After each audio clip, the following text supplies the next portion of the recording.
I am here with Brian Sauer of the Just to This Pure Cinema podcast, and of course now the Just to This YouTube channel, which is fantastic, and you all should be watching it. The all the information and the links for that will be down there in the section below. So make sure that you check those out. I'm sure you already are, but in case you're not, here's your chance. We're talking today with Brian Sauer about something very special, and I think you guys know what it is because, well, there's you pressed on the button. You know what this is. So, Brian, I got a question for you, man. What scares you? There you Yeah, I was talking to you off mic about this, and it's a good question, and it's a question that can be interpreted many ways. Because you can say, "What's your favorite scary movie?" You can say, "What's your go-to scary movie?" When I used to work at the video store, we used to recommend The Changeling, which was a great ghost story, and I still think holds up very well. But as I've gotten older, my sort of take on what scares me has shifted a little bit, and now I find that home invasion is a big fear for me, because you once you have a family, you always feel as a parent that you need to protect them in some way or another. And even though this movie that I'm dealing with doesn't actually have that as part of the stakes, it's still the same idea for me. But the movie is The Strangers, and there's the Scream Factory Blu-ray. I think the main part of it for me that's really terrorizing is the idea of the randomness of the violence and the attack in this film. The um, tagline "Because you were home" is really shocking and freaky to me, just because in a society that we live in today, not to digress too much, but we see a lot of random violence, a lot of random acts that could not have been anticipated, at least by the people that are involved with them. And so that idea to me is one of the most scary things about the world we live in now, and the world that my child lives in, my children live in. And so, yeah, just this idea that you're home, and suddenly you're being, sort of stalked, and people with crazy masks are, coming to the door and trying to kill you, and you don't know why.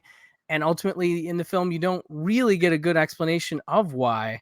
And I think I prefer that than having, the motives of a killer sort of explained away, or motivated in some way. The randomness of it, I think, is the most terrifying thing. That it could happen to anyone is the element that truly scares me to my core. It's just one of those things that every time I come back to the movie, you always got to check the locks on your doors when you're done. That's when I know I'm truly affected. Is like, I'm like, okay, am I checking the locks? That means it definitely got me. It's one of the few movies that actually, to this very day, if I rewatch it, I get a little bit paranoid. I get a bit freaked out. Before I moved into this house here, I lived out farther in outside of town, and there was literally like two houses, like, but you had to walk a ways to get to Oh them. boy. So that's when the strangers came out from Scream Factory. And I was like, I am 100% not buying them right now because 9 times out of 10, my better half, she would go away for business a lot. She was like doing training classes and stuff. She was teaching those, and I'd be by myself. And we were in a new area in a new province, and I was so not down with it. So we'd be talking on the phone. And one day, I actually was talking to her on the phone, and I went to bring the garbage out. And this was the middle of winter, the bitter cold part of winter. And a few days earlier, like one of the guys came up and said, "By the way, be careful when you're going out. There's been wolves seen in the area." Oh my gosh. So I go outside. I go through the basement side door, bring the garbage down, and realize I didn't don't take my coat because I'm just going to run back in, talk to him again. Get back to the house. The door is slammed shut. It's locked because it locks What? automatically. Oh, I okay. go to the front door and realize, oh my god, I went to the side door. The front door is definitely going to be locked, and I'm here with like wearing a shirt like this. Oh no. It's super cold, and my phone is there. Him's still actually waiting for me to come back, and I'm Oh thinking, my okay. gosh. I'm not thinking, okay, some At that point, I'm not like, oh no, what's like, oh god, him's going to freak out. So, but I actually had to go to a neighbor's place, and I didn't want to stay there very long, so I just called Hind, and luckily there was somebody that had another key. Oh my gosh. So I had to wait for like 30 minutes. And because I didn't want to, bother the neighbor, I waited outside in a shirt for 30 minutes. Oh my gosh. I understand like the whole like scare aspect of it there. And it's kind of cyclical because even though you say like modern day, I can imagine back in the days of the Manson murders, for Oh instance, yeah. where Yeah. this like whole like premise kind of really came about.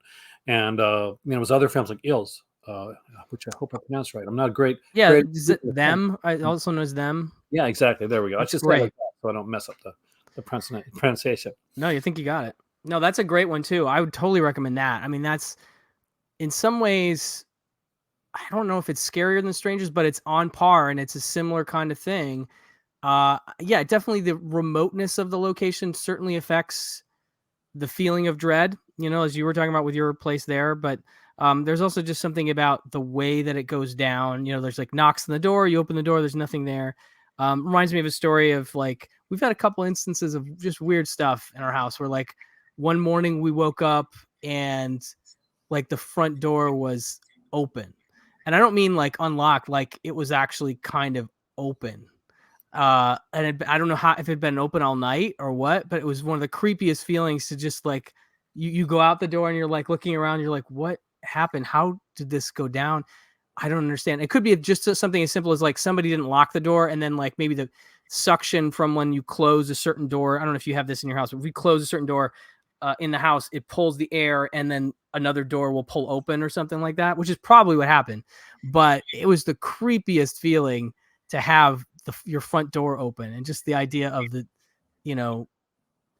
potential violation of just somebody just walking in because it's open. Anybody, not even somebody with ill will. It's just this very strange. But yeah, so the combination of those experiences and then the masks. I'm always a big fan of scary masks. Just sort of expression that doesn't change. That just kind of is looking at you, and I don't know. There's something about the combination of all those elements for The Strangers. I just think it's so well done, and so scary and incredibly effective that I've only watched it probably twice in my life, because it's one of those that's hard to come back to without really freaking myself out again, Yeah. And the good thing about it, and you mentioned early on, is that they do a couple different things than what you would normally see on one of these films. One, they don't include a kids or family aspect of it.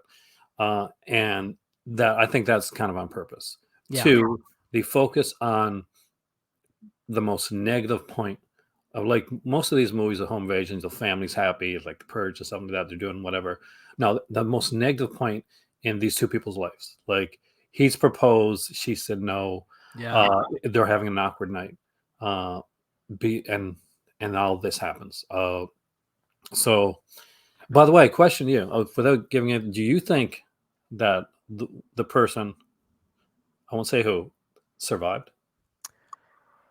Oh, that's a good question. I mean, I'm in the mindset right now to say no, but it's one of those you can read a couple different ways if you want. And that's another thing I kind of like about the movie is that uncertainty. But what's your take? Yes or no?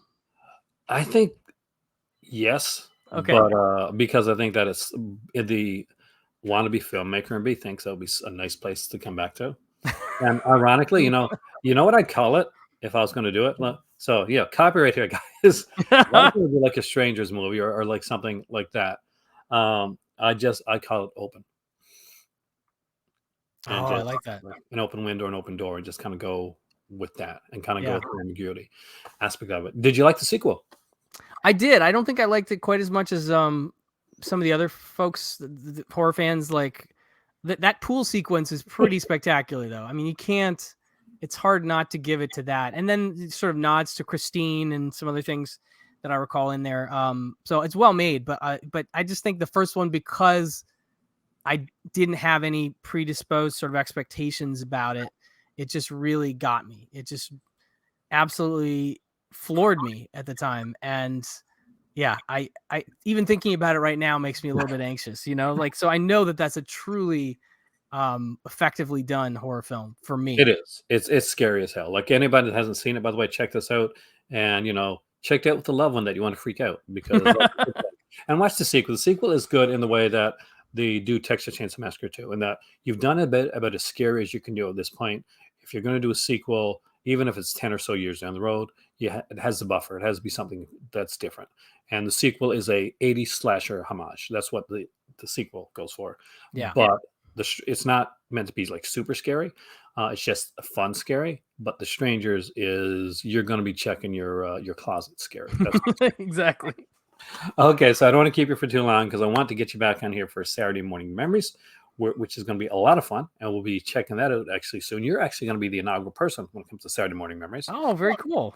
But I want to thank you for coming in tonight. Make sure, again, check the links down below. You will get a lot of joy out of this. I've been listening to his podcast a long time before I actually got to meet you, and now I consider you a friend. Absolutely. I got to meet you from the great Stephanie Crawford, who basically watched my little channel and said, check him out. And you did. And here we are. So yeah, thanks to Steph. Thank you so much for coming on today. I will talk to you very soon. Thank you for having me. Guys, let us know in the comment section down below what scares you. And if you saw The Strangers, did it freak you out the way that it freaked us out? Or are you a little bit braver than us? Or maybe you're one of those people, maybe you're the one with the mask. You never know. So hey, you don't know who's watching, but just don't come to my house if you are. Just saying, I won't be home because they're knocking the door like, "Are you home?" No, damn it, I'm never. Unless you're FedEx and you're sending me movies, then I'm there. But anyway, my name's Aaron. This is Brian Sauer from Just For This Podcast, Pure Cinema Podcast, and Just For This YouTube channel, which you should be checking out on a regular basis for all the goodness. Thank you so much, man, and I will see you soon again here in Cult Cinema. Thank you.